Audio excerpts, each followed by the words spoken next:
Good afternoon. That's pretty good. There's nobody sleeping anywhere. You can make as much noise as you want. You can be loud as you want to. I'm loud, okay? I can be very quiet, but I'm also loud. So good afternoon. Good afternoon. Ow! Now give yourself a hand for being loud.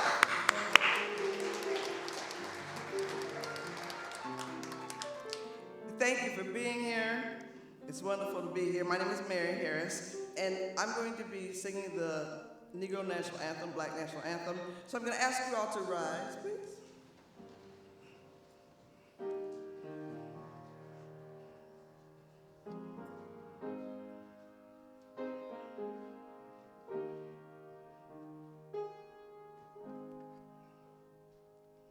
Lift every voice and sing till earth and heaven ring, ring with the harmonies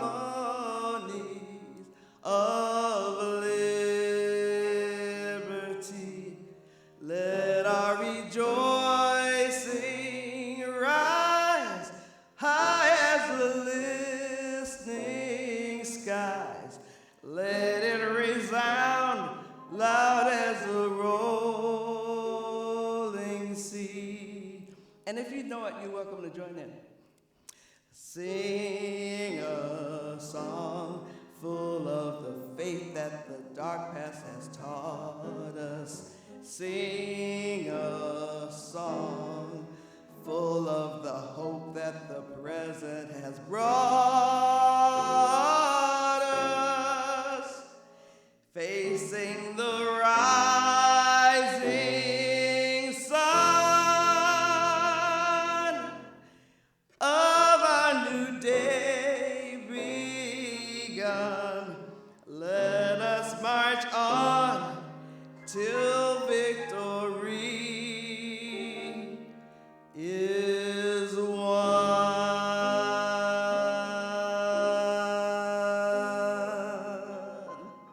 All right, there we go. Here we go. Thank you.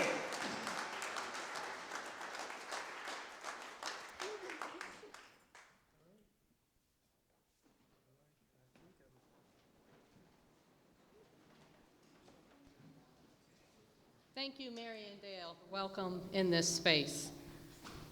At this location, we are situated on ceded and unceded lands, originally inhabited by the Metakenton Band of Eastern Dakota and other indigenous nations.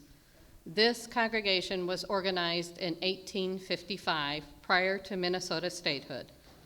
The current church building's cornerstone was set in 1881, following a winter fire that destroyed the original wooden structure.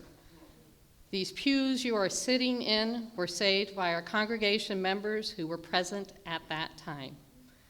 We are glad you are here, and we hope you enjoy today's program.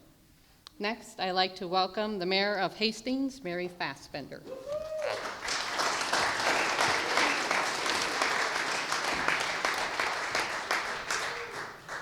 Thank you. Thank you all for being here to help celebrate Black history in our community. On February 6th, our council read a proclamation to support Black History Month, and I will read as follows. Whereas Black History Month is celebrated to raise awareness of the accomplishments and contributions of African Americans to our society, and whereas the first Minnesota territorial census in 1857 recorded 4 Black men living in Hastings, including Robert Burns, a barber, who with Andrew Jackson Overall and J.H. Brooks drafted a petition to further their rights to vote. This led to an amendment to strike white as a condition to vote and was adopted in 1868, becoming law in Minnesota 2 years before the 15th Amendment passed nationwide.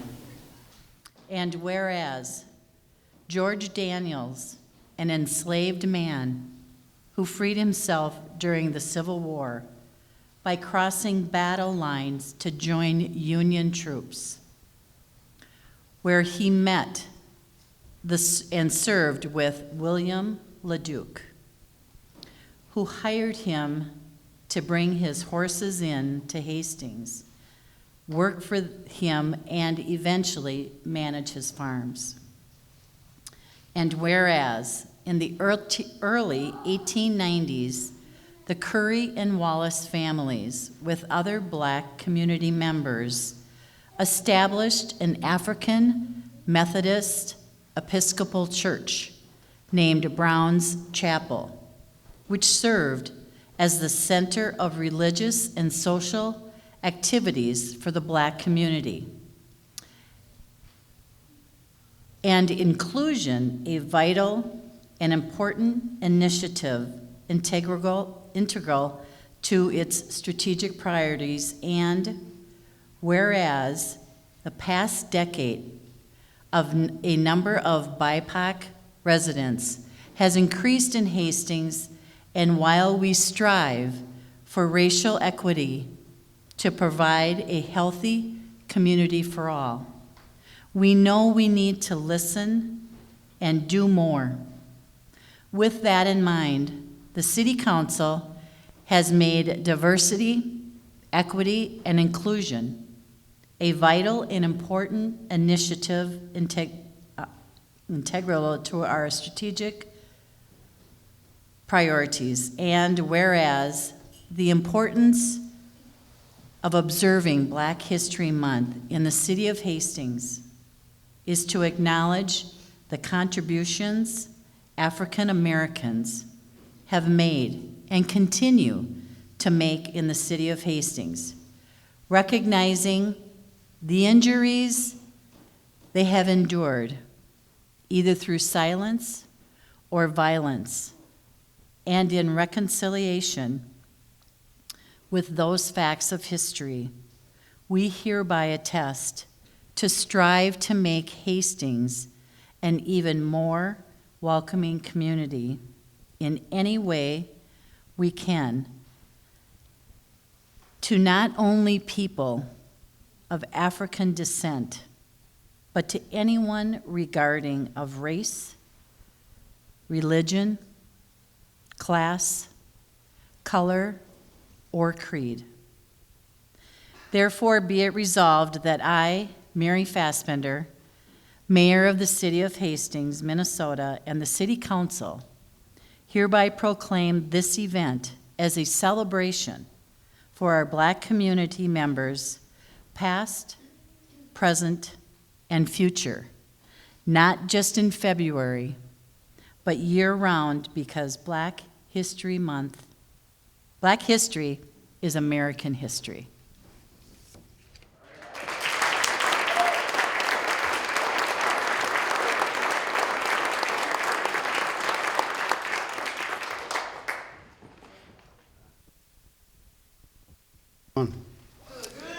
Good. I've never followed a mayor before, so that's a first. I'm James Curry. It's an African-American tradition in church to greet your neighbors, so if you want to turn to your right or left and say hello, I'd appreciate it.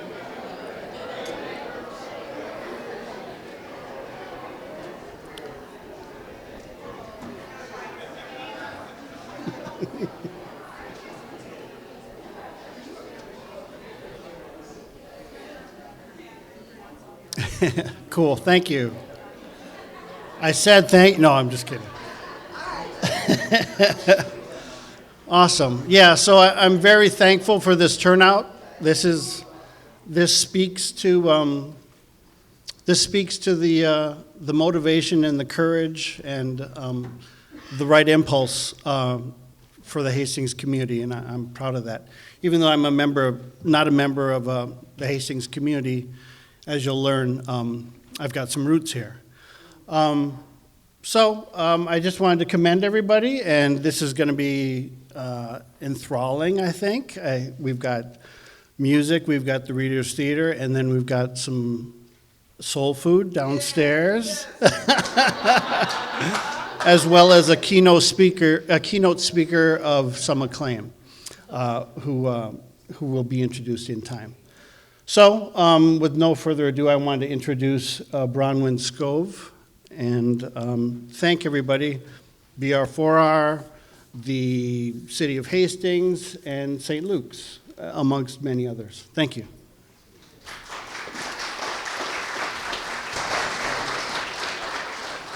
Thank you, James.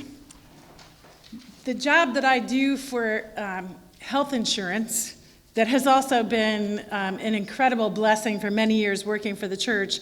I actually am on the staff of the presiding bishop of the Episcopal Church, Bishop Curry, who sends his greetings today and says, James, he doesn't know if you're related, but he assumes you're related.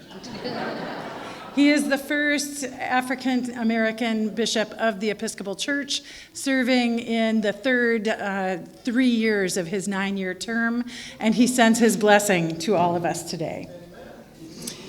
So, to the program at hand. Reader's Theater-style narrative of the Black experience in Hastings' first 100 years, as recorded by federal census takers and local newspapers, was an initial attempt to reclaim the stories of families, as James said, no longer resident in Hastings. The following script you will experience only scratches the surface of many stories of non-Indigenous people who settled the area of Hastings in the infancy of Minnesota statehood, spanning the Civil War through both world wars, as the proclamation that Mayor Mary just shared with us hinted at, foreshadowing for the script you're about to hear. Some of the language you will experience is not the language of the day. We have very carefully preserved language from newspaper accounts and official records in order to keep the character of the story intact. This cast has had to struggle with some of the words, and they're doing well. You will hear the terms colored and Negro in reference to Black human beings of African descent. These are terms that are used in those statistics and newspaper articles and persist. The narrative arc of the story you're to hear omits a great amount of detail, and I recommend reading Heidi Reese Langenfeld's articles that ran in the Hastings Star-Gazette during February of 2018 in honor of Black History Month to learn more. I just said Heidi. Yeah, I told them. Got it. I am deeply grateful for Heidi's collaboration, her persistence, and her attention to detail. She calls me the author of the script, but truly, the author of the script are the families who lived the stories. Heidi and I simply have the honor of unearthing it and sharing it again and again. Heidi, thank you. And whatever mistakes there are today are mine, not Heidi's. Would you please make sure that your cell phone is set to stun? And if you feel compelled to take photographs, please make sure that your flash is turned off. I don't want these guys blinded by your light. We'll take the light from the stained glass windows as sufficient. Thank you. And if you missed something, we're delighted to welcome Hastings TV today, who will be showing this entire program on our TV station. I'm sure someone will tell you how to find that later. I don't live in town, so I don't know. So Reader's Theater. It's a very interesting performance format. Are all your mics in place? Yes. We're not gonna boom, boom. I'm getting thumbs up from forward and back. Wonderful.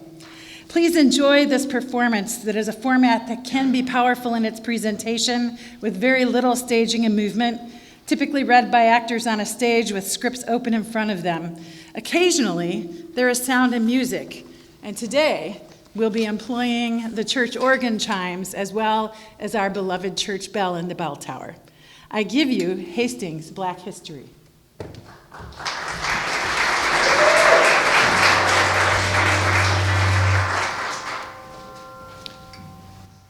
September 1857, Minnesota Territory Census in preparation for statehood.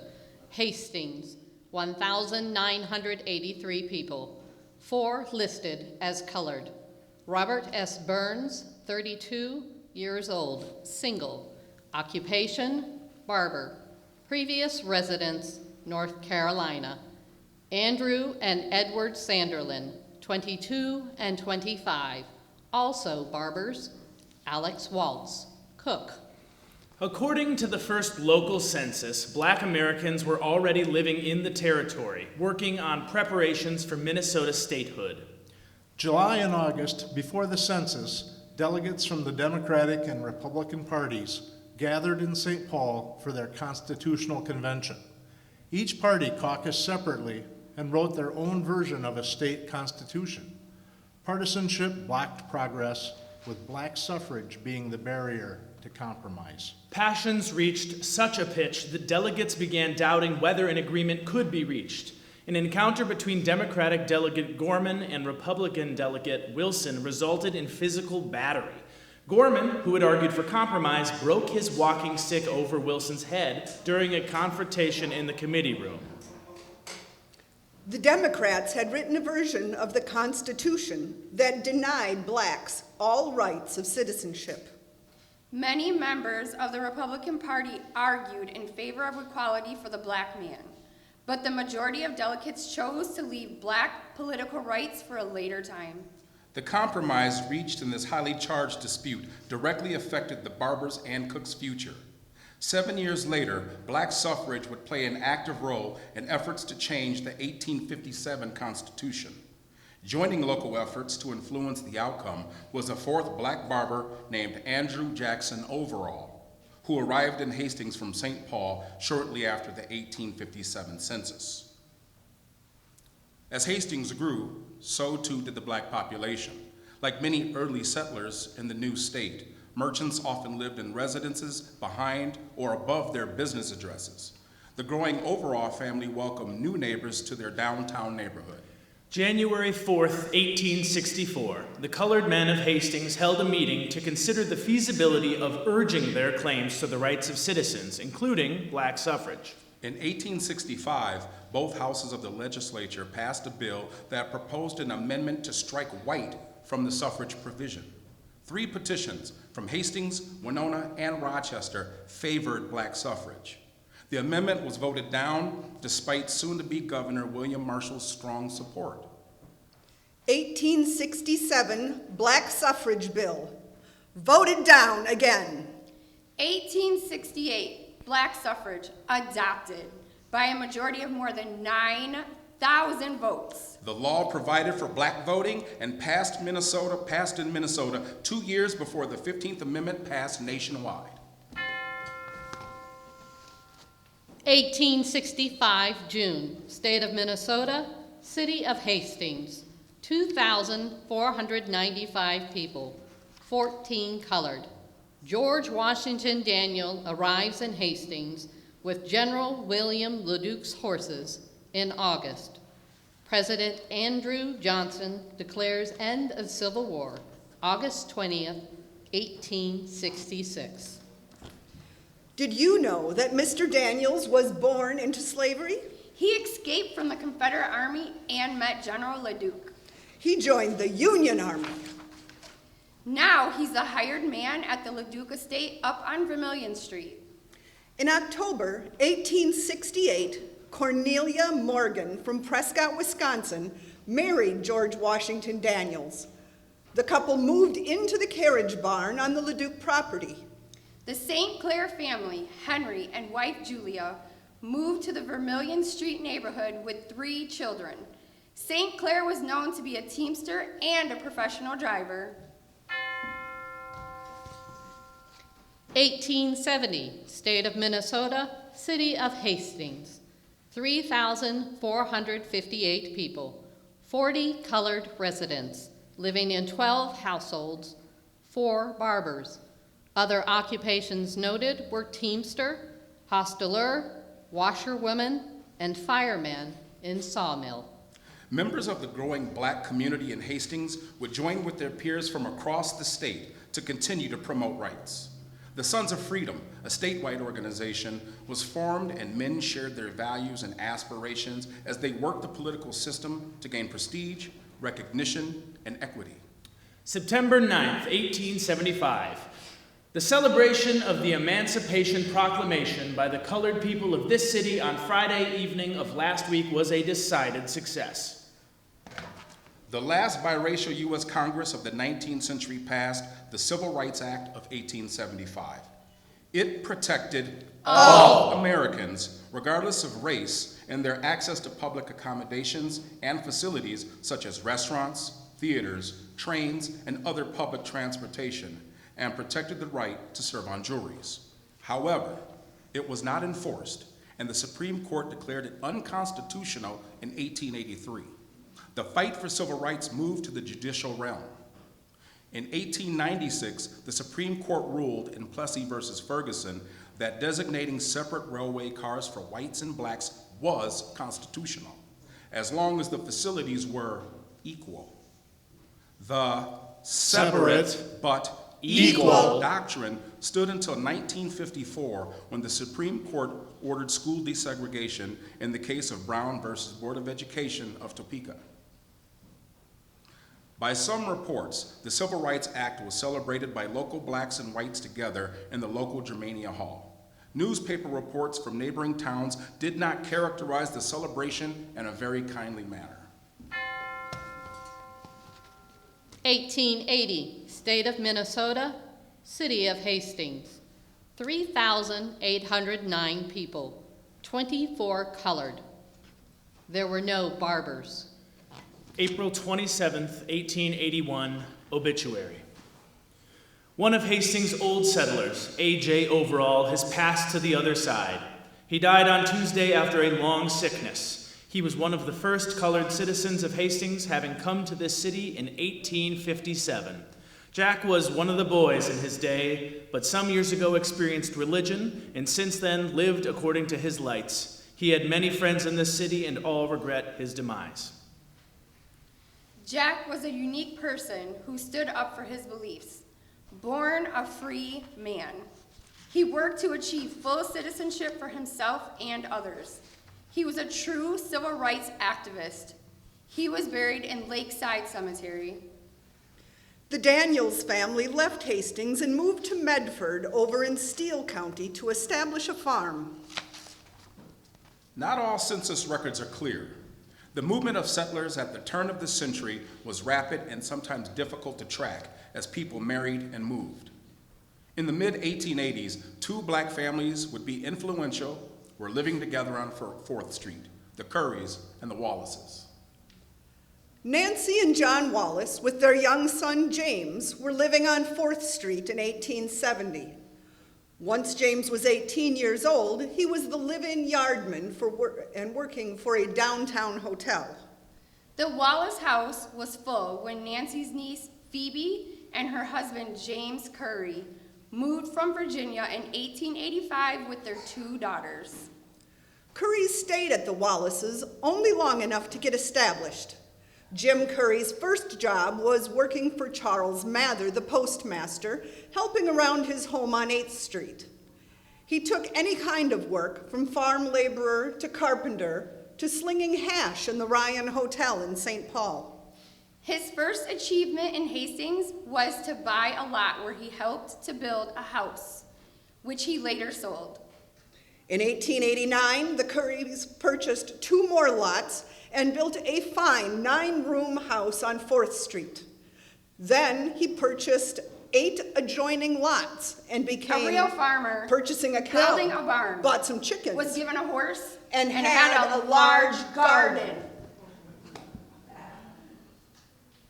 In the summer of 1894, he was offered a good job at a summer resort over by Prior Lake. It was owned and managed by William Hull from Hastings. Curry was the handyman there for 19 seasons. He loved swimming since he was a young lad. So one of his tasks was at the resort was teaching young and old to swim. James and Ella Wallace moved next door to his parents on 4th Street and eventually had 7 children. 1890, State of Minnesota, City of Hastings, 3,705 people, 34 colored. This census also allowed for immigration designations from many European countries. Because many people of Swedish descent settled at the top of West 4th Street, it became known as Swede Hill by the locals. Scattered among the Swedes were a few families of German and Irish parentage and the growing Wallace and Curry families. They were all neighbors. Their school-aged children attended Tilden School together, and many of the men worked together at the sawmill and other jobs. Regardless of their race or nationality. Our churches tended to be shaped by nationality and religious preference. There were the Swedish and German Lutheran churches, the German and Irish Catholic churches, and a German Baptist church. The older congregations, such as St. Luke's Episcopal, First Presbyterian, First Baptist, and Methodist churches, tended to attract citizen settlers from out east. The Methodist Church was the choice of colored citizens of Hastings until October 1891. A meeting was held at the Wallace's house to talk about starting a church of their own. Reverend J.C. Anderson, an American Methodist Episcopal pastor from St. Paul, had been commissioned to organize a church in Hastings. They elected officers that night, including the male Wallaces and James Curry. A new congregation was formed. An opportunity arose in late 1891 for the congregation to purchase a small frame church from the German Baptists, located on the corner of 5th and Sibley Streets. The members pledged what they could afford and then began to raise the $500 purchase price. December 26, 1891. Letter to the editor by J.C. Anderson regarding the newly formed African Methodist Episcopal Church. He explained that they had been meeting as a congregation in a private home and then rented rooms on the upper floor of the Hansons block for over a year. And I quote, Experience has taught us the necessity of having a place of our own where we may become permanently situated and worship God according to the dictates of our own consciences, without shame or fear.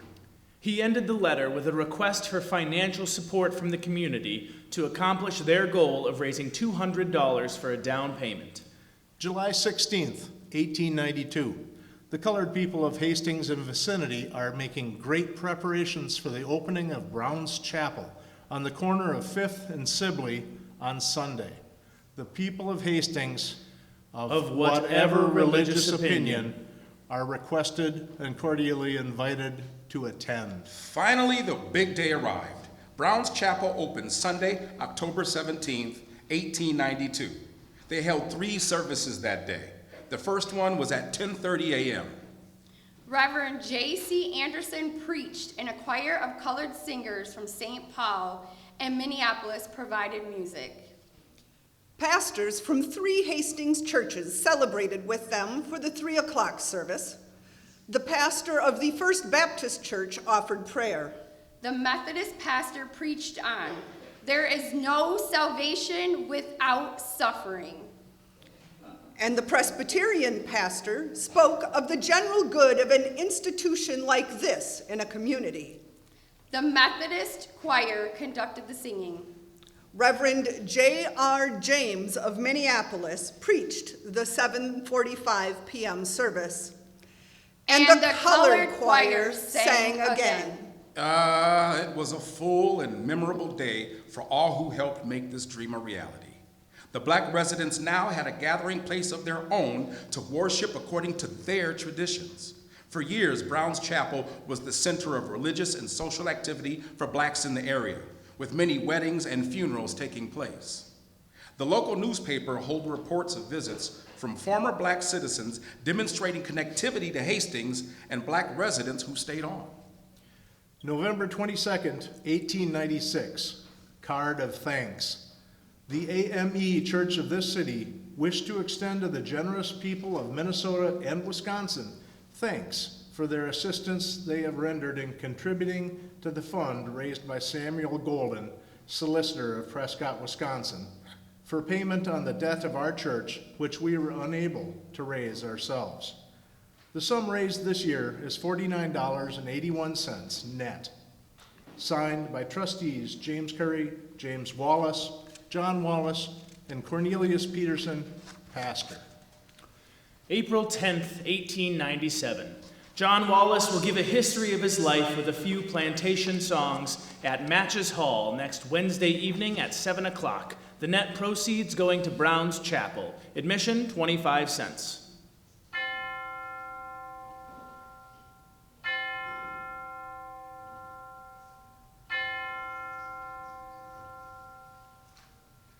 March 6th, 1900, obituary. Mr. John Wallace died at his home on West 4th Street yesterday, 8:30 a.m., after a protracted illness. Aged about 70 years, he leaves a wife and one son, James Wallace. The deceased was one of our most widely known colored citizens and had formerly been enslaved. He was brought here from Kentucky by Company F, 3rd Minnesota Regiment in 1862, and has ever since been a resident. He was a good citizen, and by his genial manner made many friends. His familiar figure upon our streets will be greatly missed. He was a prominent member of the AME Church. The funeral will be held tomorrow.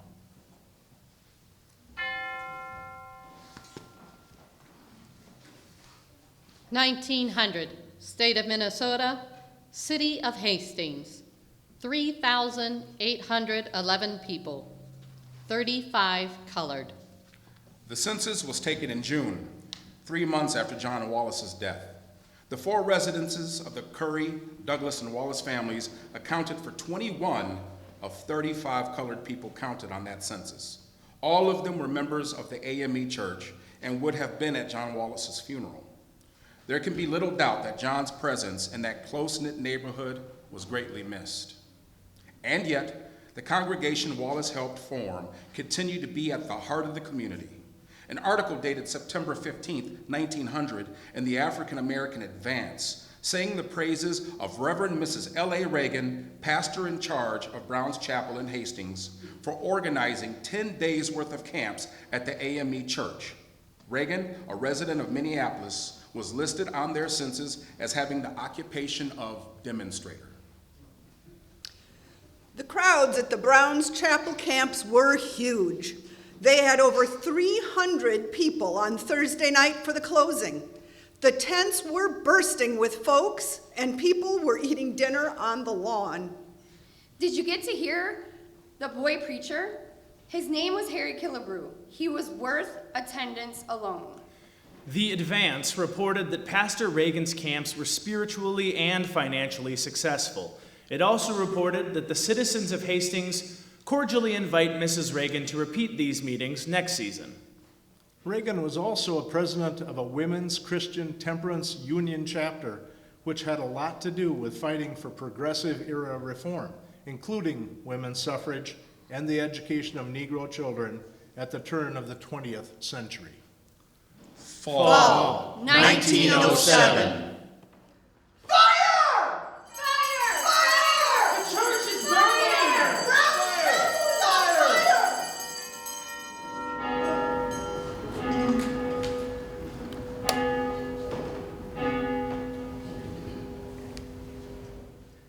The ringing of the fire bell on Friday evening called out the fire department when it was ascertained the AME Church was on fire. And through their efforts, the fire was promptly extinguished. Upon investigation, it was found that an entrance had been affected by someone through a back window by cutting a screen and raising the sash. There were indications where kerosene had been poured over the floor, pews, and elsewhere in the building, so that there is no doubt that it was the work of an incendiary. Brown's Chapel, the African Methodist Church's floor was ruined, most of the pews badly charred, the walls and ceiling blackened, and the windows broken. The fire department turned out, and by their prompt efforts, the building was saved. There was no insurance. Both newspapers in town agreed the fire was the work of incendiaries, but reported different days when it occurred. No newspaper articles have been found that report an investigation into who started the fire. 2 years following the fire, it was reported that Brown's Chapel had been sold to Michael Grouse for $300. In the early 1900s were a time of growth and investment in education, including the addition of a football team.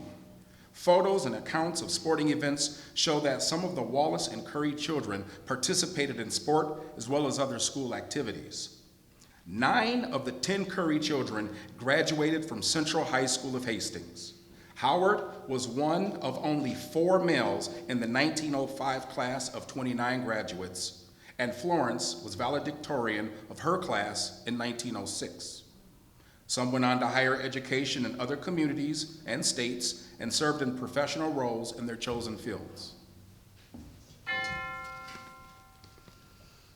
1910, State of Minnesota, City of Hastings, 3,983 people, 27 colored. At least 3 Curry family marriages took place in their home on 4th Street after the church fire. By 1920, William was the only child living with James and Phoebe in Hastings. The rest of their children were living and working in Minneapolis. Many of the young men joined the military and served overseas during the First World War. 1920, State of Minnesota, City of Hastings, 4,670 people, 10 colored. The Wallace family was missing from the 1920 Hastings census for the first time in 50 years. August 22nd, 1925. Rumors that Ku Klux Klan delegations in large numbers were scheduled to parade through the streets of Hastings Saturday evening proved authentic when a white-robed procession of more than 200 Klansmen formed on the outskirts of the city and marched through the business district, preceded by 2 of their members on horseback.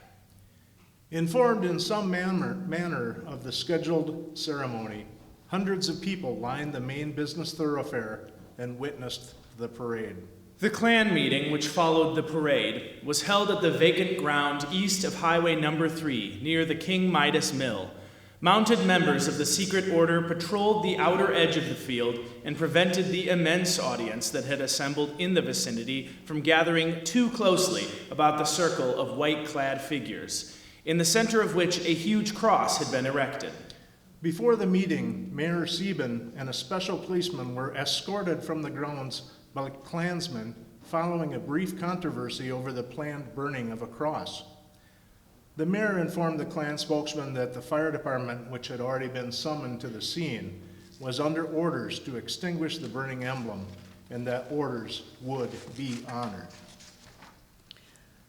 The Klansmen didn't try to burn the cross in town, and the Methodist pastor, William E. Thompson, who was one of their speakers, said he would try and prevent anyone from burning anything within the city limits. Clearly, he wasn't happy with the mayor's setting limitations on the gathering. He closed the meeting with the Lord's Prayer. But they still held their blazing cross ceremonial at the Cook Farm south of town. And by 1926, when the Klan gathered again out in Nininger, Pastor Thompson was no longer at the Hastings Methodist Church, but he was still preaching to the Klan. The lack of information about Klan activities, other than reports of big rallies and Mayor Sieben's opposition to the cross burning, calls into question the community's reaction. The lack of investigation over the burning of Brown's Chapel and the presence of the KKK surely must have weighed heavily upon Hastings' black residents. 1930, State of Minnesota, City of Hastings, 5,086 people, 3 colored. November 24, 1933, James Curry died. He had been working as the public school janitor for 15 years and was admired by many. His death caused great sadness. All the Hastings newspapers carried articles about his life and death. The downtown businesses closed for his funeral, and the Methodist Church was packed. Larry Ho, who grew up in Hastings, served 2 terms as mayor of St. Paul.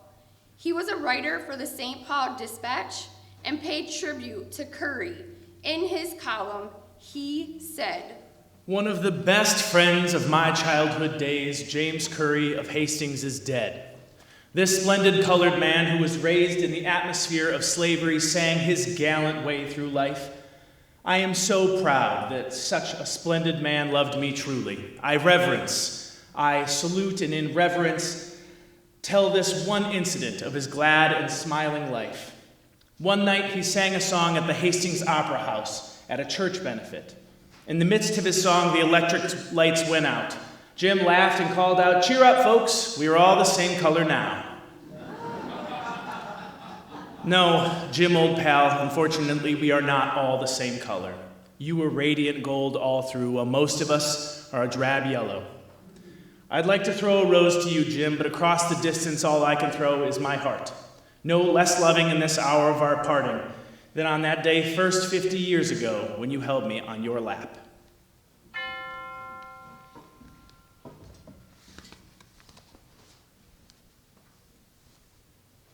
(1940), State of Minnesota, City of Hastings, 6,662 people, 1 colored. Phoebe Curry, sometimes called Ella by close family and friends, continued living in Hastings for a year before moving to Minneapolis after James's death. She lived with her youngest daughter, Merlin, until she died October 8, 1943. James and Phoebe are both buried in Lakeside Cemetery.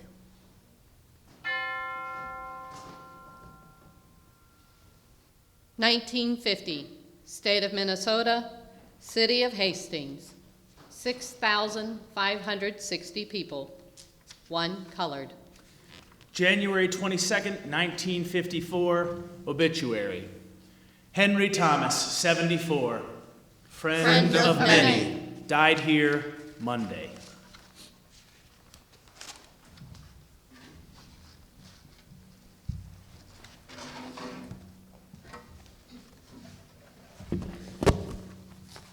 This city's only Negro resident died of a heart attack here at 1:20 p.m. Monday.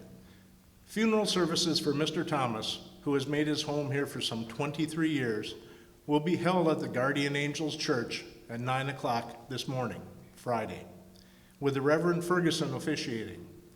Interment will be in the Guardian Angels Cemetery.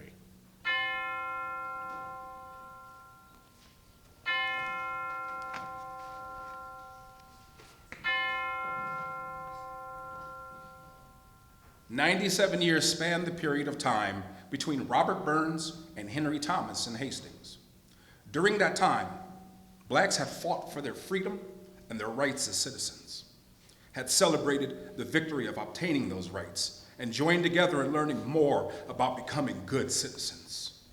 They dreamt of and organized their own church to worship God according to their consciences without shame or fear, only to have that sacred place be destroyed by arson. They watched their children attend and excel in scholarship and sports. Many worked, died, and were buried in Hastings.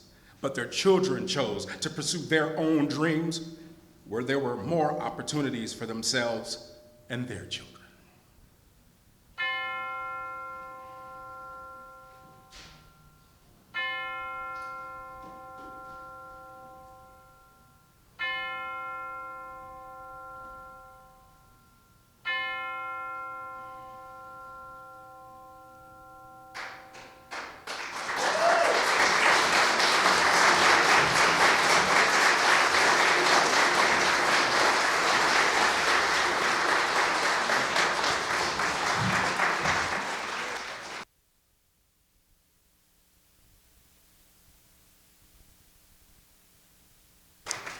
Good afternoon, everyone. Can you hear me? Okay. I am so excited to celebrate Black History Month, but I'm really excited to learn about the Black community that was here in the late 1800s and early 1900s. How many of you even knew about this, that there was a thriving Black community? So that was very exciting. So today I'm delighted to introduce pianist, musician, drummer, Mr. Dell Alexander, who is also my uncle. I'm proud to say my uncle.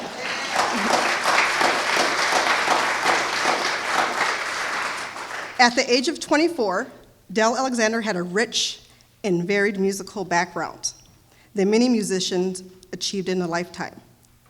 Studying with prominent musicians such as Marvin Dahlgren and Dr. Reginald Buckner of the University School of Music served to enhance Dell's unlimited natural musical talent. He was recognized by the University of Wisconsin with the National Jazz Education Award for his outstanding individual performance as a percussionist. By the time he graduated from high school, he had already performed with the national-known soul group, The Temptations. Dell traveled as a music director with American Idol Tour, and he was also nominated for a Grammy as a songwriter, and he was also a drummer on the Times World Tour with Prince. In the early 90s, he was the musical director for Adiamos, a world-class jazz club in Aspen, and stayed there until he moved to Los Angeles area.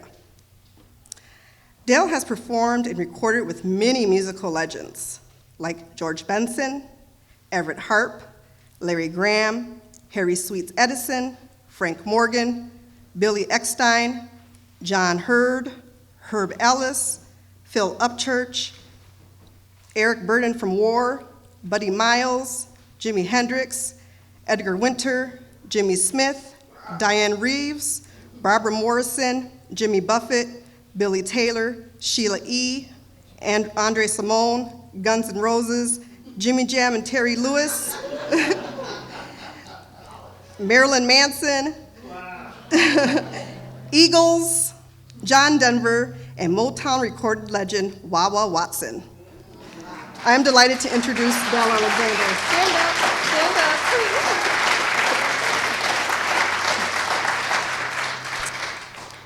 Next, I'm also excited to introduce my very good friend, Mary Harris. She is an award-winning singer, songwriter, actress, and entertainer.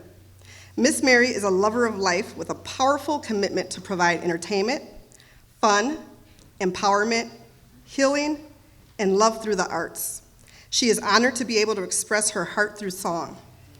She is a seasoned and accomplished singer, songwriter, and pianist who won a Minnesota Black Musicians and Artists Award for jazz vocalist, performing multiple genres of music nationally for world leaders, executive presentations, educational institutions, transformational programs, and community organizations. Ms. Harris specializes in performing at cutting-edge conferences, gatherings, and special events. She is an actress appearing on television, the internet, the big screen, including the movie Under the Stadium Lights, which featured Lawrence Fishburne and Milo Gibson. That's Mel Gibson's son? Okay. She is the voice of the goddess, River Styx, in the podcast Live from Mount Olympus, commissioned by the Onassis Foundation in New York. Locally, she is a company member of the Urban Spectrum Theater. Mary has acted on stage at the Penumbra, Mixed Blood Theater, the Hopkins Center for the Arts, the Stages Theater Company, and the Pillsbury House, exciting and inspiring audiences with her voice, her talent, and her presence. She is an extraordinary voice coach for actors, singers, and speakers, and served as the music director for the Globe Theater Company on the Queen Mary in Long Beach, California. Miss Mary is very excited and blessed to be here with us today. Come on up, Miss Mary.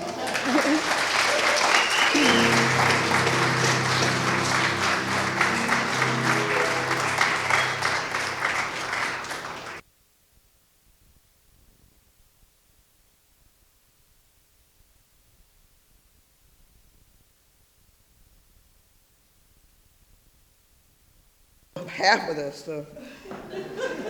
Yep, you got this.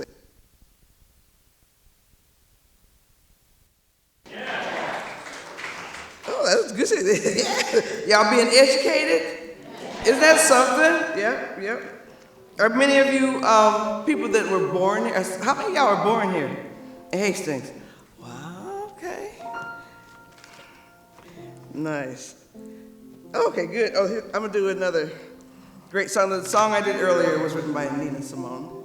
And so is this one. It's entitled, I Wish I Knew How It Would Feel to Be Free. I'm gonna say that again. Just because sometimes don't you wish something? Like every now and then I see a really good product. I say, ooh, I wish I had created that. Hear a good song. Ooh, I wish I had written that. But she said, I wish I knew how it would feel to be free. Just amazing. I think I'm ready.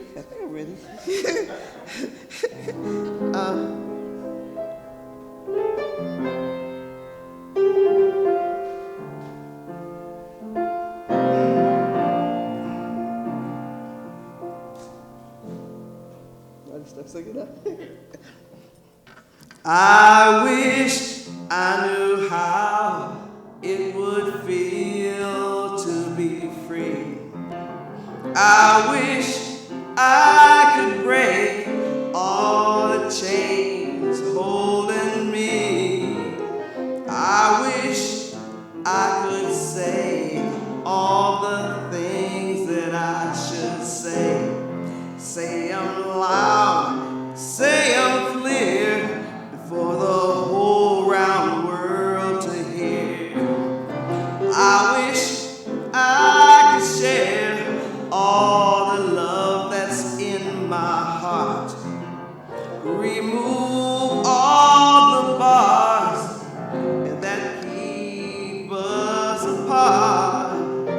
I wish you could know what it means to be me. And then you'd know and agree that every man should be free. Oh, I wish I could give all I'm longing to give. I wish I could live like I'm longing to live. I wish I could do all the things that I can do. Though I'm way overdue, I'd be sharing and starting anew. Well, I wish I could be like a bird in the sky. How sweet it would be if I found that I could fly. Oh, I soar to the sun and look down at the sea. And then I sing 'cause I know, hey, and then I sing 'cause I know, yeah, and then I sing 'cause I know how it feels to be free. To be free. Yeah. Woo, thank you. Thank you. Thank you. Thank you.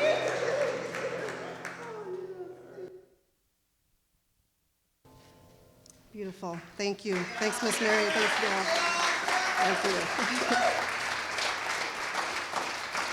This is exciting. It is the last Sunday of Black History Month, so this is the way to do it. So I am so excited to introduce, we have a treat. My friend and mentor, Shaletta Brundage, is here to talk to us about the strength of storytelling. So please allow me just to tell you a little bit about her, and then she will come and give her speech or her story. So Shaletta Brundage is the founder and boss lady of ShalettaMakesMeLaugh.com, an online podcasting company that provides culturally competent commercial production. Shaletta is an Emmy Award-winning comedian, radio host, television anchor, and newspaper columnist. With her podcast shows, social activism, and best-selling autism children's books, Shaletta is living up to her reputation as a change maker. Aware of the serious lack of diversity in traditional media and frustrated by her own inability to find a seat at the table, she decided to build her own seat at the table. In 2020, Shaletta created Shaletta Makes Me Laugh, a multimedia online platform with weekly podcasts. With shows like Jet Setting Divas, Life After Loss, Dr. Verna's Virtues, The Diversity Dude, and Becoming the Bank, Shaletta has given voice to a top-notch group of BIPOC experts. While continuing her role as a talk show host on WCCO Radio and a commentator on TPT's Almanac, Shaletta has risen in stature as an influencer, social media phenomenon, and activist for other small Black businesses. With a journalism degree, a newsroom background with several stints as a stand-up comedian, Shaletta straddles with the worlds of public policy and comedy and is equally at home in both. Shaletta was born in Texas and lived in several cities across the US before settling in Cottage Grove to raise her family. Please welcome Shaletta Brundage.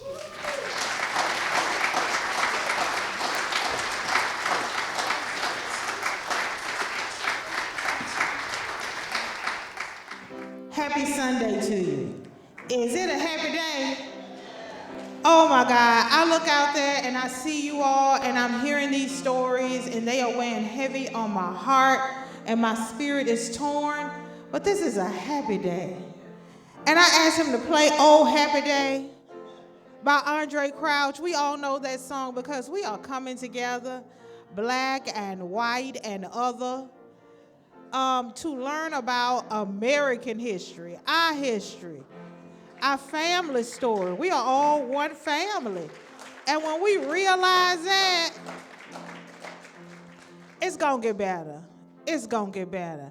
And so he said he wasn't gonna sing, but he is gonna sing because I'm finna put the microphone in his face and we're gonna all sing together. We are in church and this is a happy day. So before I get started, we're gonna sing Oh Happy Day. Okay, hold on, okay. Know the words. Oh, happy day when Jesus walked. Oh, happy day. Oh, happy day when Jesus walked. Oh, when Jesus walked. When Jesus walked, he washed my sins away. Oh, happy day. He called me out to walk night and day, night and pray.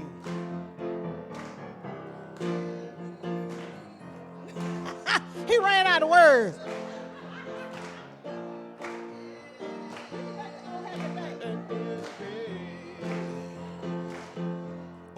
Oh, happy day. Oh, happy day when Jesus walked. When Jesus walked. When Jesus walked, he washed my sins away. Woo! Yes! Oh, nah. There you go. Thank you. And thank y'all for having me. Estrella and your team have put on an amazing show. Can we give a round of applause for the thought and the love? Because this topic is heavy. Learning about our history is not easy. You know, a lot of times we want to say, we live in the greatest country on earth. Really? Oh, but did you know about this? Are we still great? Did you know about that? You still think we're really great? Okay. And so to learn about these things that we did not know about and to absorb that information, and I brought my daughter because we have to share this with our children. This can't stop here. If we don't learn our history, it will repeat itself. And so to be in here and learn about this history, it's important to hear it and know it and then pass it on from generation to generation. This should not be the first time we're hearing this story. This should be in Minnesota's history books. And it's not. This should be taught in our Sunday school classes. It is not. This should be shared every month for Black History Month, and it is not. The way that these people picked up and lived and thrived and left a legacy in this fair city is something that we should all know about. You can't be what you can't see. And so it's so important that our children see people who came from adverse conditions and built something beautiful and then had it destroyed, but then picked up the pieces and kept living. It was a moment, right? Come on now.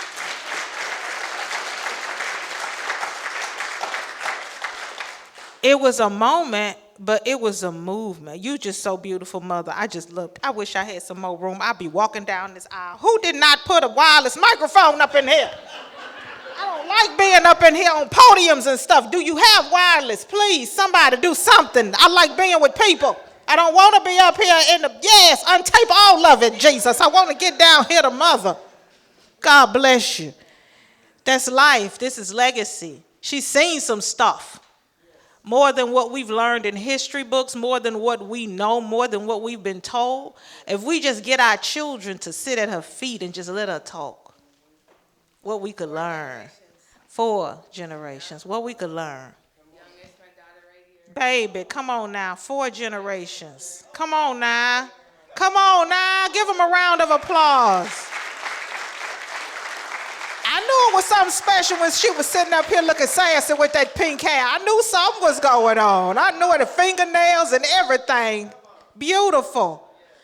And these are our elders that we need to always pay tribute to, that we need to make sure that our children pay tribute to, that we know to stop when we see Mother and pause, because there's something here. I don't know what it is, but I know I want some of it. I know I want my daughter to have some of it. That's legacy. And today is all about storytelling. Who is going to be the ambassador of Mother's legacy? Who's going to be the ambassador of the legacy of the people that we're learning about today? Who's going to tell their story? Is this story going to go to the grave with them?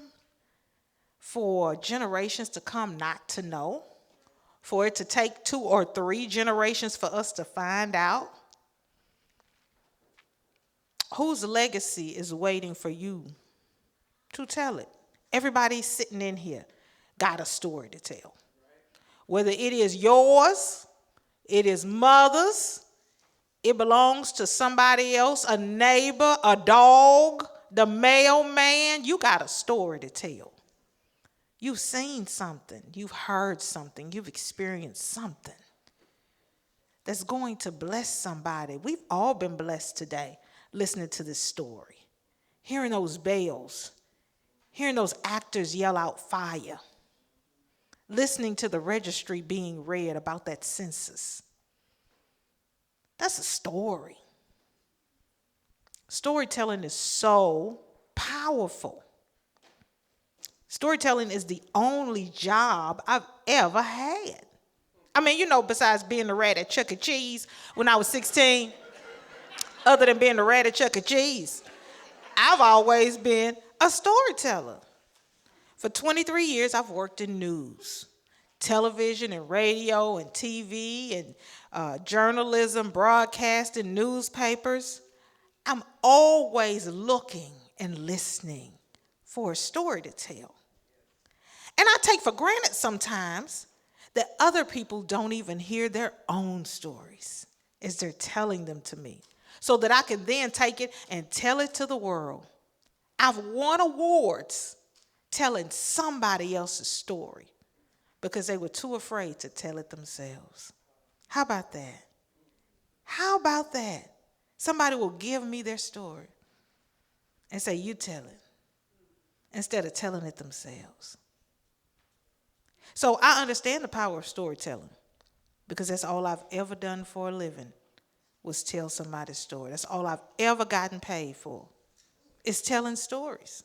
So whether I'm going out to the bridge that collapses and finding a parent looking for their child, or I'm going to the barber shop when they're giving out free haircuts and talking to the mom who is so happy that she's getting a free haircut for her child because she couldn't otherwise afford to pay for it.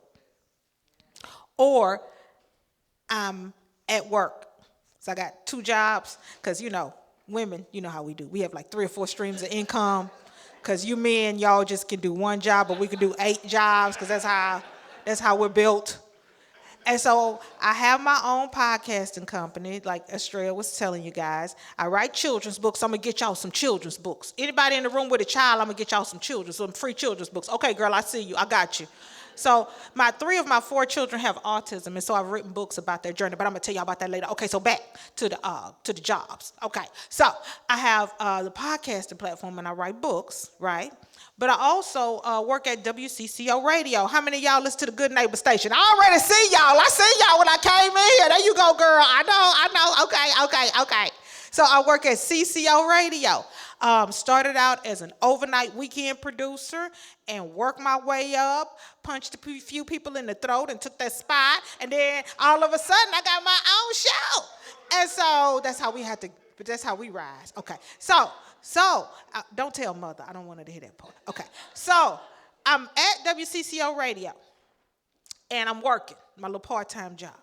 And the phone rings, and it's the police department, Minneapolis police, and they say, there's a guy, and he died in custody.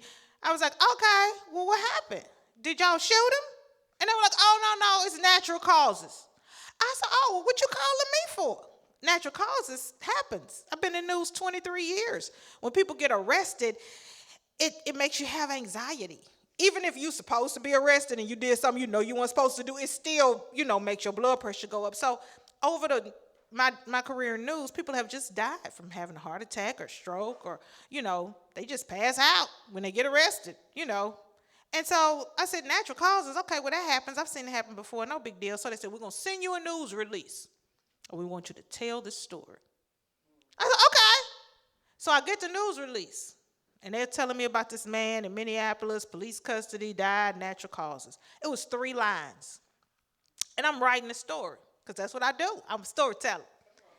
And I start getting calls from people out in the community.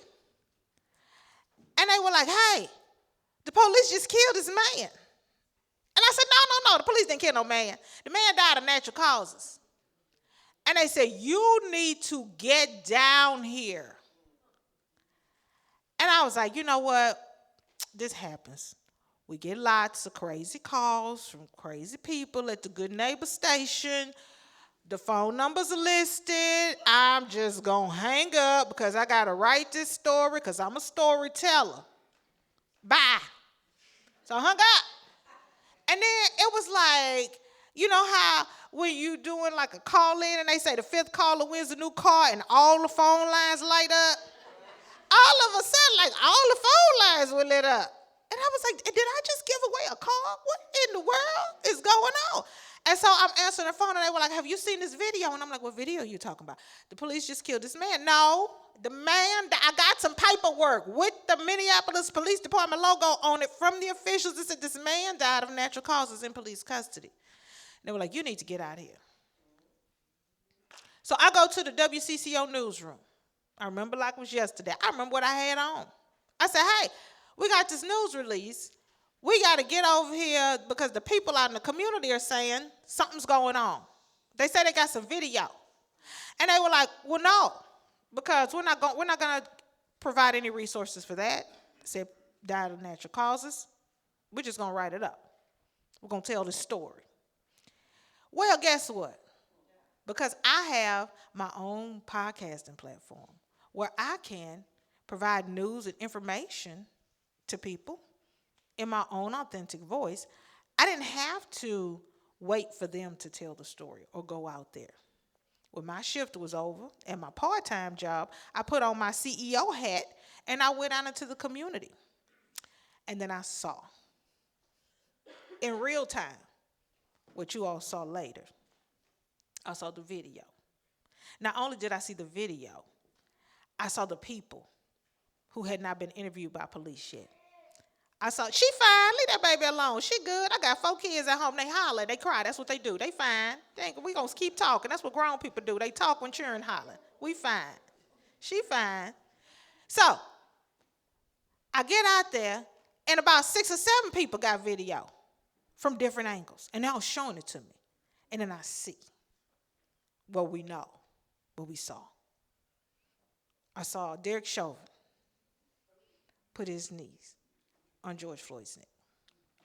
I saw George Floyd crying out to his mama, right? And I'm wondering, why aren't there more media outlets here?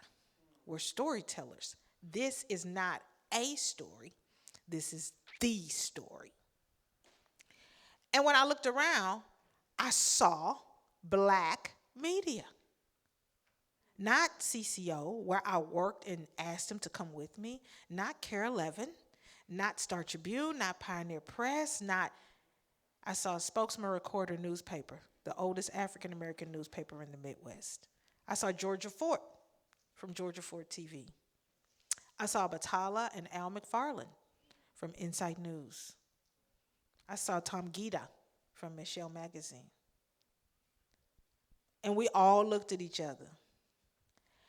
And we realized how important storytelling is. And the reason that we answered the call to tell the story was because we can be trusted by our community to be the ambassadors of what is going on around us in real time. And so Darnella Frazier, the young lady who took the viral video of George Floyd's murder, was the only one young enough and dumb enough and brave enough to post this video on social media. And I've told people so many times, there's about 7 or 8 videos, and they were like, oh, no, it's just one. I said, oh, no, I've seen them. These adult people understand what can and will happen to them if this video gets out and it's connected back to them. So they won't do that. This is a young woman who doesn't realize what could and possibly happen to her for putting this video out. So the video goes out. There's no taking it back. We are out there, and now we have to tell the story. And the beautiful thing about being out there is people called the people that they trusted, and the trusted people showed up. They needed somebody to tell their story. Somebody who understood their pain, who had been in their position, who looked like them, who could speak their language. They told a story. So we told a story. And then the next day, the world told a story. And then the next day, reporters from Hong Kong and Japan and Singapore and all over the world descended on Minneapolis in front of the Cup Food to tell the story. What if I hadn't gone out? What if Georgia Fort hadn't gone out? What if nobody from the Spokesman Recorder newspaper went out there to tell this story? George Floyd's death would be an urban legend. Did you hear that police killed a man in front of the Cup Food? No, he died of natural causes. I didn't see anything different on the news. Why? Because that story needed a storyteller. This story, the one we've been listening to today, needed a storyteller. Everybody in here is a storyteller. It's not just me because I've been working in news for 23 years. It's all of us. Who's telling Mother's story? One of y'all, give me some room. What is going on with this cord? Okay, the next time y'all have me here at this church, I'm going to need me a handheld microphone. So I can walk up and down the aisle. I'm trying to get back there. I can't get back there. I like to touch people. I like to get in between the aisles and sit down and talk. Come on. Sorry, James. I didn't tell James I needed a James thought I was gonna be in the thing being That's all you got? Okay, that's fine. I just stand right here with Mother. Oh, wait, move it right here. Over there. Put it over there. I can get to the second row. Okay, look. Ooh. I wanted to wake you up anyway. You was nodding off. Okay.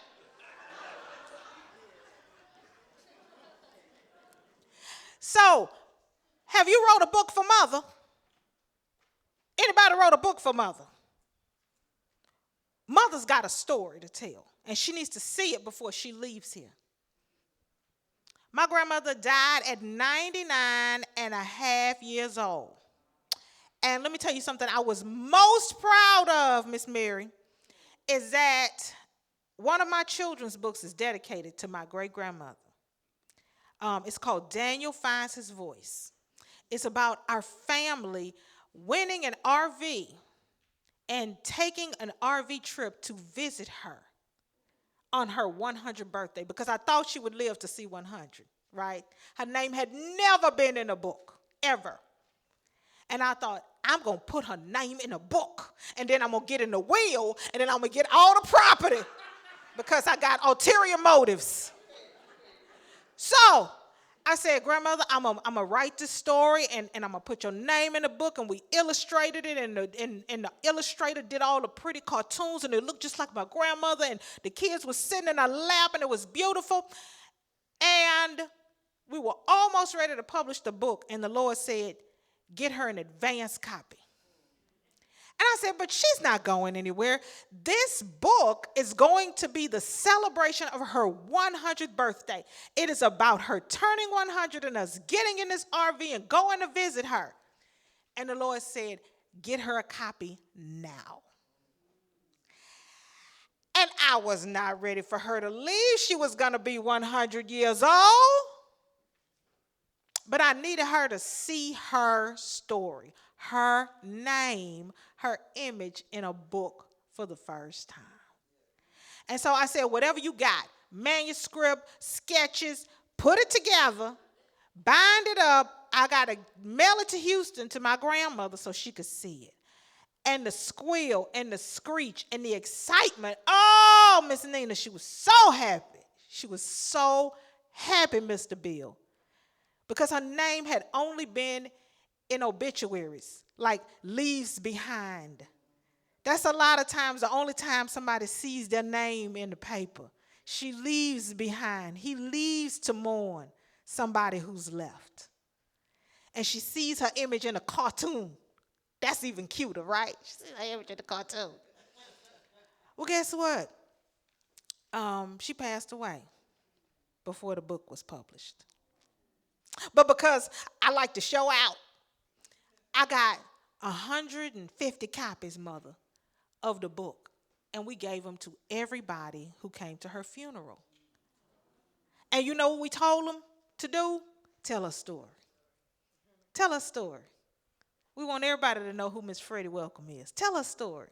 Talk about her. Pass this book out. Read the story about my grandmother to your grandchildren. Be a storyteller. I did not have, Miss Mary, being a children's book author on my bingo card.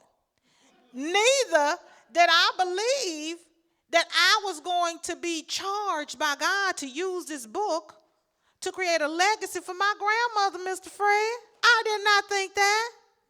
But when you are a storyteller, you go where the story goes. And that story has taken us today to church to hear about some amazing people who overcame a dark period in this town's history. And that is not anything that we should be ashamed of. We didn't do it. But we need to learn about it. We need to understand why it was done. We need to understand the motive behind the people. The fear, the anger, the anxiety. The challenge. The change that happened. You can't have a situation like this without change. How were all of these people changed? We're hearing it today, and we're changed. That's what good storytelling is all about, change. So how are we changed by what we heard today? How are we going to translate that change into our households, into our workplaces, Miss Amanda, into our relationships with our children, Miss Kathleen? How are we going to change that so we can start working on Mother's book before she check up out of here so she can see her manuscript, Miss Amanda? Are we going to write a children's book about Mother? Mother's got something going on over here. And when you do it, I want to make sure y'all use the sassy pink hairstyle she got on right now. Because that's going to give us some character, right, James? That's going to give us some character. We all have a story to tell. And we all know somebody's story that we can get to telling so that we can change things. Change begins with a story.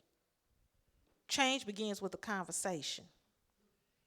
We always like to put Dr. King up on the Washington Monument and talk about the dream speech, and then we like to pat ourselves on the back and go home. But it didn't start up there. It started with stories and conversations and gatherings like these where people were brave enough to come together. Who wants to hear these stories? These are horrible stories. But you sat in here and heard it and invested your time and listened. And you sat elbow to elbow and arm to arm with people who don't look like you. We got to use this moment to create a movement. This moment doesn't stop here. We don't get up from here and leave the same way we came in because we've all been changed. It's a movement of change. So the Black History Month lessons that we're learning in here don't stop on February. Is it 28th or 29th? How many days we got in here, Mr. Fred? 28, 29? It don't stop on 28 days. March 1st, we're still going to feel this. May 1st, we still going to feel it. June 1st, we still going to feel it. Because it's powerful. It has impact. And that should translate to your everyday life. Okay, now, listen. I told you we was going to do question and answer.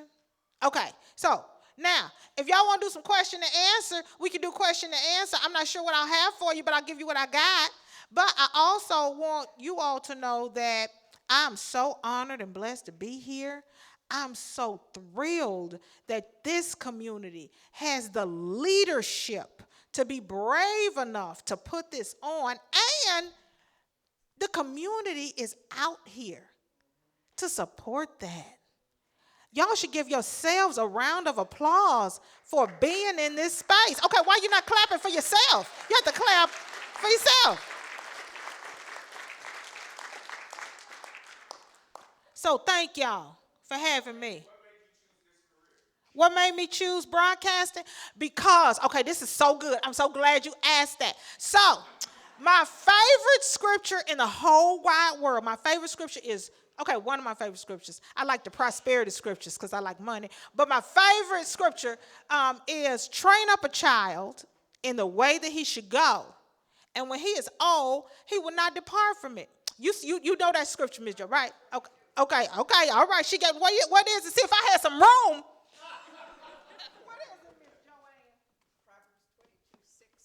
Proverbs 22:6. Jesus. So I always thought that meant if you take your kids to church, they'll be fine when they get to be older. I always thought that just meant make sure your kids are Christians. But as I grew older, I realized that meant that it is up to us as parents to figure out what the gift is in our children and guide them to a career that will complement their gift. Every one of us has a gift. I don't care, because I seem crazy. I don't care how crazy a person seems. Mother, you know what I'm talking about. Okay, so every person has a gift.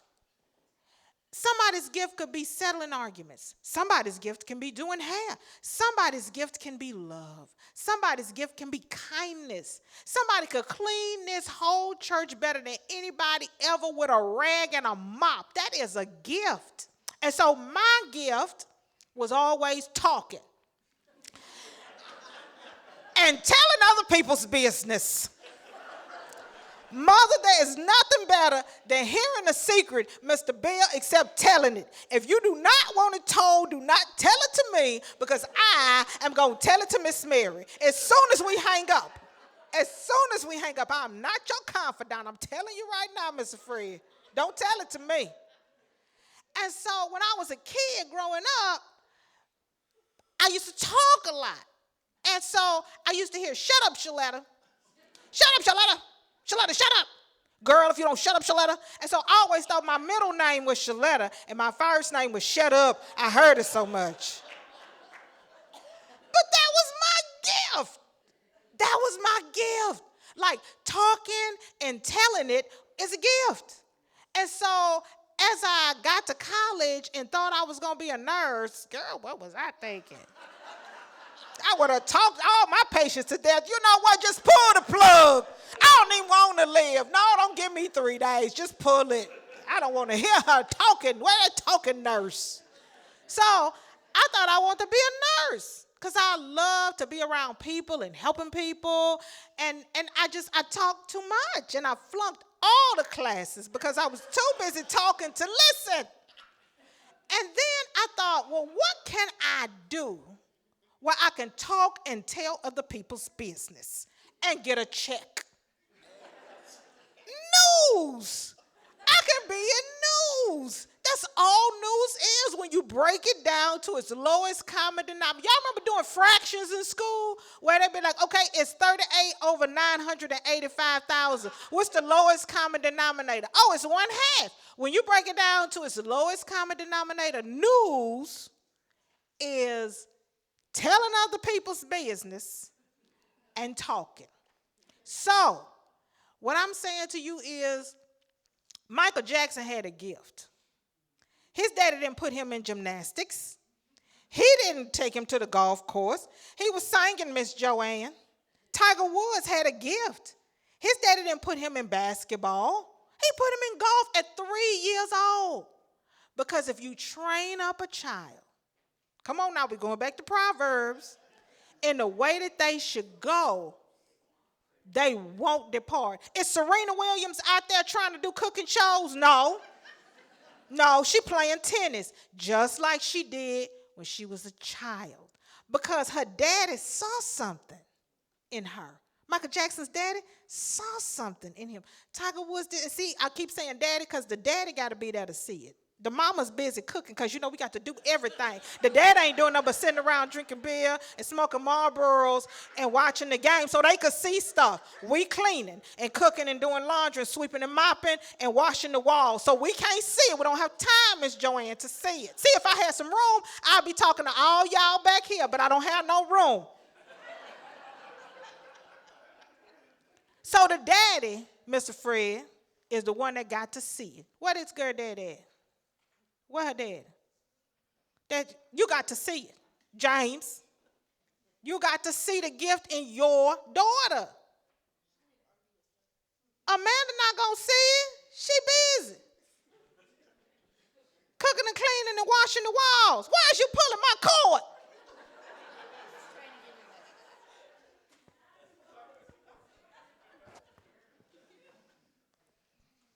So, go!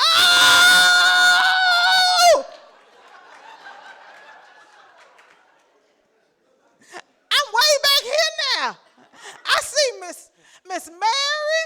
Oh, Mr. Scott, how you doing? I wanted to get back here to y'all, Miss Susan. Thank you. So, train up a child. Every child has a gift. It's up to the father of that child to figure out what that gift is because the mama's busy, honestly. I mean, we could try to, sugarcoat it and act like we ain't in church, but if we just going to be real Bible-based, and I love Jesus, I don't know about nobody else, but I just believe that that's the dad's job. That's his gig. while the mother is taking care of that house, because we got to get back to basics so we can reclaim our families. Hello? Anybody else? Okay, just me? All right. We have to reclaim our families. That daddy got a role, Mr. Scott. He got a C and no. Uh-huh. Mr. Owens, you shaking your head? Yeah, because you get it. Where that child needs to go.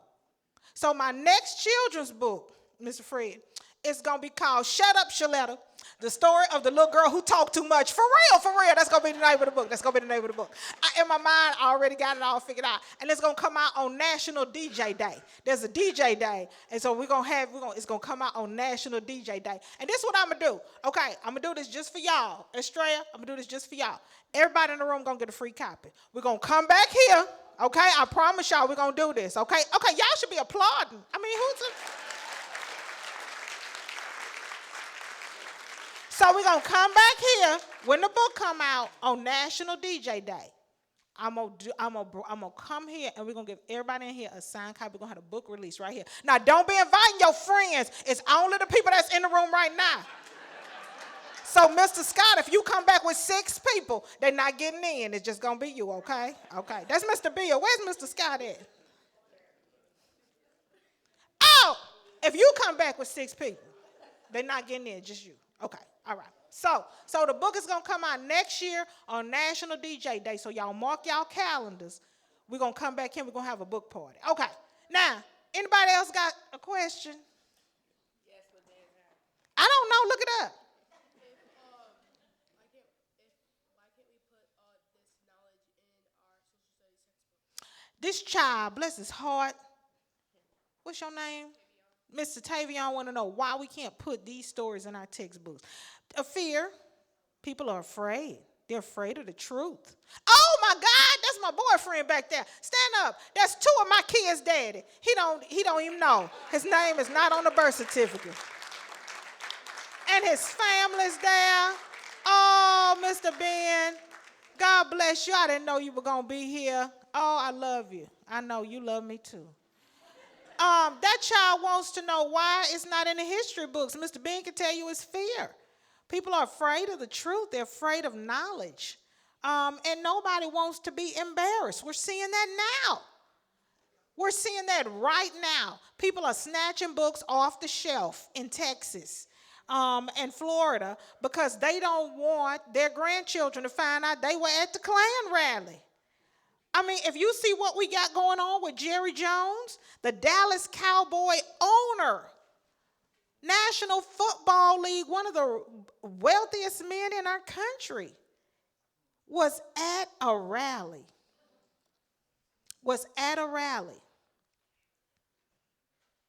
Because he wanted to keep black people and white people separated. This man makes millions of dollars monthly. I ain't talking about yearly. He makes billions yearly. I'm talking about monthly off of black bodies, black athletes. He wouldn't have a team if he didn't have black athletes performing weekly for him. And so it is people afraid of the truth. You ever see that movie? You can't handle the truth. Tell your mom to show you that movie. Some people cannot handle the truth. And that truth is hard. This what we heard today. Y'all, that's some heavy stuff. That is going to change us. I've been changed. You all have been changed. And it's easier to just stay the same than it is to change. Change is hard work. And I'm so proud of everybody in this room for being willing and pliable to be changed. All right, anybody else got some? I mean, I'm not no expert or nothing. I'm just up here talking. I just had a microphone.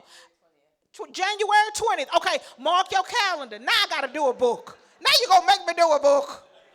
January 20th is National DJ Day. What day of the week is that? I don't know. Okay, she's going to look up today. This is my PR person. Okay. January 20th is National DJ Day. That's when the future best-selling children's book, Shut Up, Estrella, the story of the little girl who talked too much, is coming out. We're coming back here for the party. Mark it down so we can make sure to have, somebody. Okay, I think I got one more question because he done went to the piano. Y'all got to tell me when time up. Y'all ain't got to do all that fun stuff like play some music. She'll know to shut up. Just say, Shut Up, Estrella. That's the name of the book. Okay, one more question. Somebody, okay, come on, girl. Oh, my God. So, the best story I've ever told. Y'all are going to love this, Miss Joanne. I'm trying to get back here to Mr. John because he's sleeping. I love to. Are you sleeping? Are you praying for me? Okay. Mr. John is praying for me like, Lord, this lady, her blood pressure is going up. How you doing, Miss Mary? It's so good to see you. Now, so this is the best story I ever told. It's my favorite story in the whole wide world. Okay, so I have 3 children's books, right, because I have 3 kids with autism. So I try to create autism awareness and acceptance for kids who have special needs. There are lots of books out there for parents, right, to help parents understand, like, the warning signs if your child has autism, if they're not looking at you, if they only have 7 words, if they're not potty trained, and if they can't understand commands. But there were no books for children about their classmates who have autism. So what was happening to my kids is that instead of their friends understanding that they had autism and wouldn't talk to them, they were just kind of staying away from them, not engaging them, because they didn't want them to think that they were treating them differently, so that they would just isolate them and separate them, right? So I thought, well, let me write these books and create awareness for kids. So I got 3 best-selling, not like number 5 or 6 and nothing like that. It's like number 1. 3 number 1 best-selling children's books about kids with autism, right? So the first one was about my daughter. Where my baby? Say hi, girl. That's my daughter, Cameron. Hey. So the first book, I know I gotta go, but they asked the question. Okay.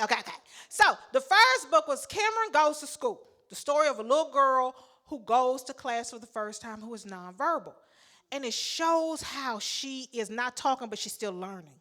Like, they're trying to talk to her, but she's not responding, but in her mind, it's showing in her mind how she is processing information, right?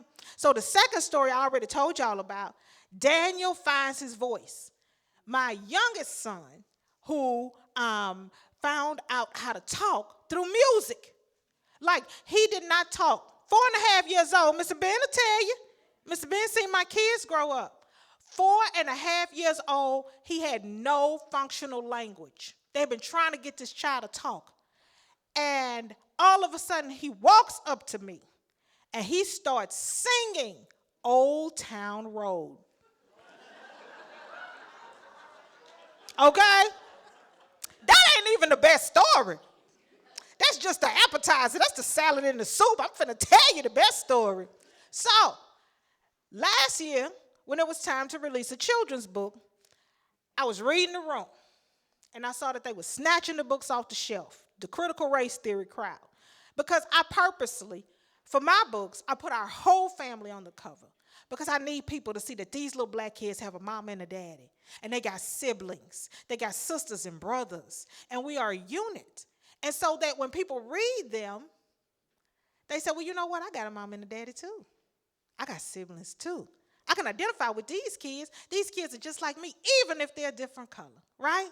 Okay, so I said, I'm not doing it. I'm not going, I got enough fights that are going on right now, okay? I'm not going to fight to keep the new book on the shelf, so I'm not writing one. So I went to my son, Brandon, who's my middle child, and I said, Brandon, you're not getting the book. And since he's a middle child, he's not used to having nothing anyway. So he was like, okay, whatever, don't matter. I'm good. Can we get a popsicle or something? I'll get you a popsicle, but you ain't getting no book. So we get in our family's RV, which, by the way, is my second favorite story to tell. But since they're about to play some music, I'm not even going to tell you about how I won an RV on Twitter, a $98,000 Class A RV from Marcus Lamonis at Camping World. He just gave it to me and then made my family their celebrity endorsers. I'm not going to tell you that part because they try to play music on me like we at the Oscars. I'm not going to tell you that. That's my second favorite story to tell. So I told my son he's not getting the book. He's not getting the book. No, not going to happen, not going to happen, not going to happen. So we go in our RV that we won, that we never paid for, down to Texas to the rodeo. And so my son's name is Brandon. And he is very shy and reserved. And his autism presents where he is afraid of everything. Like he don't want to ride his bike because he's scared he's going to fall off and break his leg. He don't want to bathe because he's scared he's going to get sucked down in a hole. That kind of fear, okay? He don't want to do nothing, okay? Now, we get down to Houston. He's on a hoverboard. He wants to get in the pool. I was like, why are you trying to get in the pool? You don't even want to bathe. What is wrong with you? So now instead of him being scared, I'm scared. And so then at the RV park where we're staying, he goes up to other people and he's just talking to them. Hi, Mr. Bill, my name's Brandon. Thank you for being my fan. It's so nice to meet you. I just want to let you know I'm doing so good in school. And the people are looking at me and I'm like, I don't know. He has autism. I don't know why he's talking to you. I don't know. And so he's just walking up to all these random people in the RV park. So the next morning, the family gets in the golf cart. And we're just hanging out, cruising. And he said, Mom, these people love me here. And I said, boy, these people don't even know you. You're from Minnesota. What are you talking about? We just came down here for the rodeo, Mr. Fred. What is going on? He said, Mom, I got fans everywhere. These people love me. You already know. You already know. I said, boy, these people don't know you. So we're riding around in the golf cart. He said, Mom, stop the cart. I said, what are you talking about? He said, there's my sign. Do you spot my sign? I said, what sign are you talking about? I look up, there's a Let's Go Brandon flag.